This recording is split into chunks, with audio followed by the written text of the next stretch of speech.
Hey, let's play the Is It Ready game with this area of the yard. This was my lazy no-dig garden where I laid cardboard, wood chips, raked wood chips, put compost, put seeds, put plants in. That's it. And these are squash trellises for squash to grow up. So let's play the Is It Ready game real quick because I got to get in and get cleaned up and then get ready for work. So this is Delicata squash. It is running late. So let's ask, is it ready? I wouldn't pick that one yet. And I wouldn't quite pick that one yet. And those aren't quite ready. That one could be ready. Little squash bugs say that it is. But I also like to see more striping on it before I pick them. That would be the Delicata squash. And look, there's some more up here and more up there. There's one that didn't get fertilized. So they're getting there, just not quite there yet. Okay, how about the sunflower? Is it ready? And if you say, Tam, I don't know how we would tell if it's ready, I'm going to tell you how you can tell. One, is it bowing over? Like it's like bowing in submission. Oh, I'm so heavy.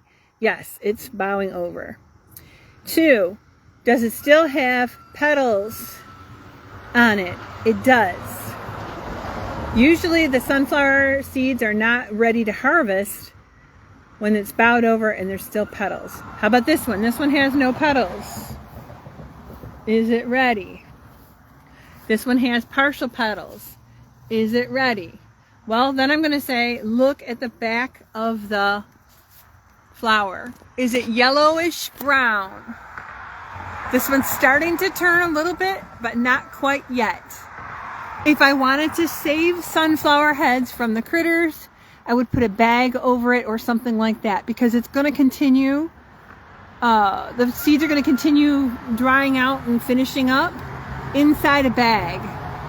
It could be a grocery bag, it could be a mesh bag, it could be, I've seen people put pillowcases around them, and that's to protect from the birds and squirrels and raccoons and whoever might eat them. You see that the petals on these are pretty dry. They're kind of just falling off. So it's almost ready, not quite ready. So I'm going to wait just a little bit. Hopefully we won't have some big windstorms. But even then, a lot of times if the roots come out of the ground like that, they start to bend over from the wind, they'll just keep growing. Sunflowers have a huge root. You can see this one originally on the right bent toward the street. It bent toward the south.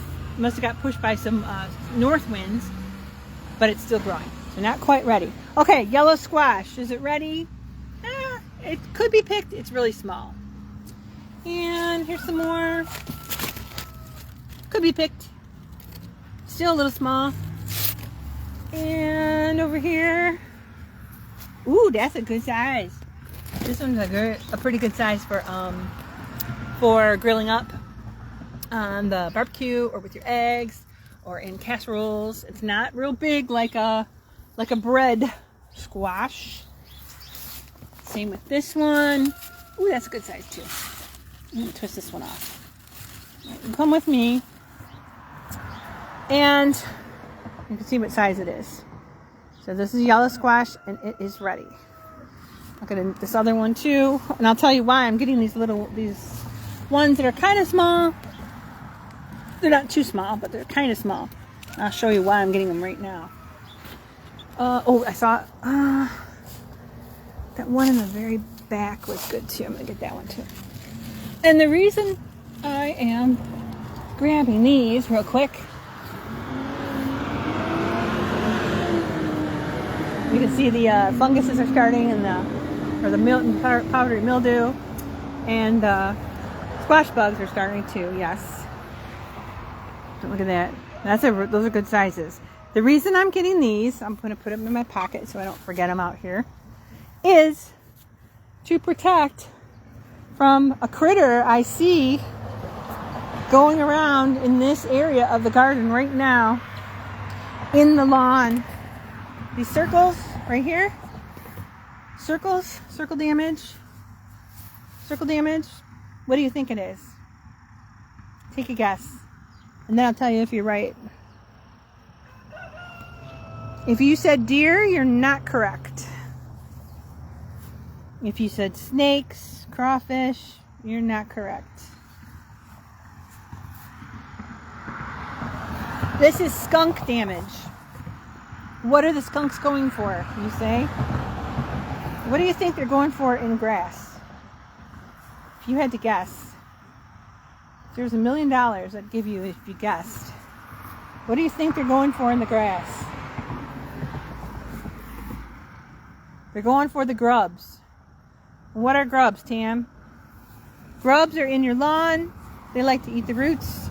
They are going to be Japanese beetles as part of their life cycle.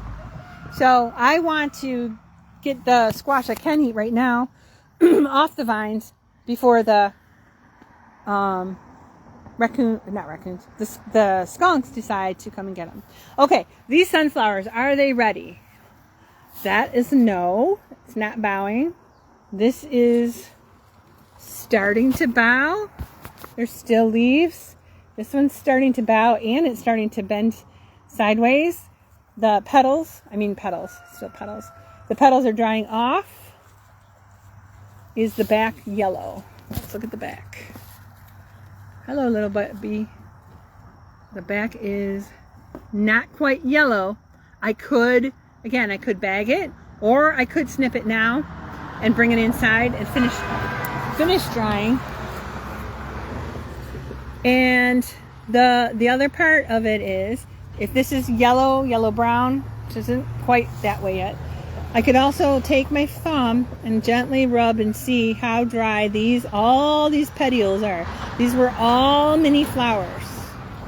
These were all tiny flowers. Each flower had to get pollinated in order to make the seed. So these are coming off pretty easily. I'm going to wait probably another day on that one. Now here, this one over here, look at that. That's yellow. That can come off. So is this one ready? Yes, it's ready. What about that one? Not quite yet. We have a lot of finches around. We have a lot of birds around. They're going to eat bugs that are on there. And then the finches will actually come. And here's the thing. Here's the trick. If you are not seeing petals on the... if you're not seeing like flowery petals on the heads anymore from the top, and if you see damage like that looks like this at the tops, those are probably finches.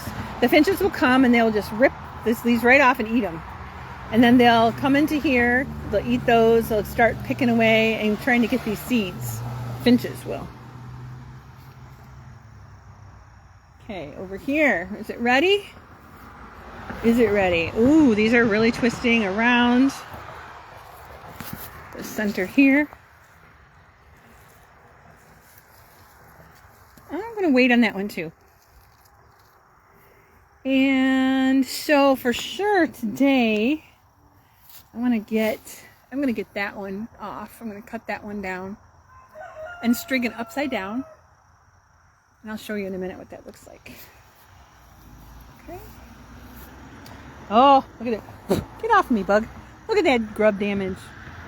It's a good thing we don't care too much about the lawn.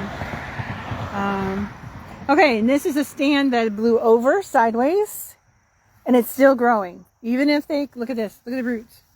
They came up out of the ground. They're still growing. So I'll go back, I'll go through these and take a look too. A lot of them look really freshly bloomed, fresh blooms. Some are a little drier, and if they're yellow on the backs, this one, not quite yet, almost. Then I'm going to snip them and I'm going to hang them upside down and harvest them. It's time to harvest, start looking at sunflowers to harvest. So like I showed you the one, it's ready to go. Okay, let's ask about a watermelon. Oh, look at, oops, hold on, got distracted. Look at this cutie. He looks like a little monster. Oh, my finger, oh. Okay, all right, watermelon. Here's a personal size watermelon. There's a little baby watermelon over here. But then this is a personal sized watermelon, and let's see if it's ready. Well, Tam, I don't know how to tell if it's ready, and I'm going to show you how to tell if it's ready. What you do is you look at the vine, and each vine has these little tendrils right here. See these little tendrils? When these little tendrils next to the fruit turn brown, it's ready to harvest. So I'm going to find the vine that belongs to this one in particular. And so over here, this is the top vine. This is not belonging to it. This one below belongs to it. And that tendril right there in the crease, see how brown it is right here? Look at that. It's ready to come off. So I'm going to make sure I take that off and bring it in the house for sure. Before this skunk decides that, oh, I like watermelon, because I want that watermelon, not him. I'll take that off. But that's how you tell about watermelon. Look for the brown tendril that is nearest to the fruit. That's one way to tell. Another way is to, I think some people check like the bottoms, or you can thump them. So that's the biggest one that's ready. Here is another one. It's almost ready. So you can't always tell by size. See, this one is almost ready. It's a little smaller than the first one. The tendrils are still a little bit green. I'm going to wait for those tendrils to get all the way brown if I stand a chance, if the skunk doesn't get it first. And then same with this one. You can see those tendrils are very, very green. Not ready. Not ready. Almost ready. Definitely ready. And that, my friend, is the Is It Ready game in this easy, no dig, lazy garden I made this spring. Look at all the growth. Look at that. Look at that. Look at that. Yes, there's some weeds there. I know. Look at that. That's great. I'll do some more later on so that you can get used to knowing whether things are ready or not. And if you've been doing this for years, tell me the ways that you check to see if they're ready too. Okay?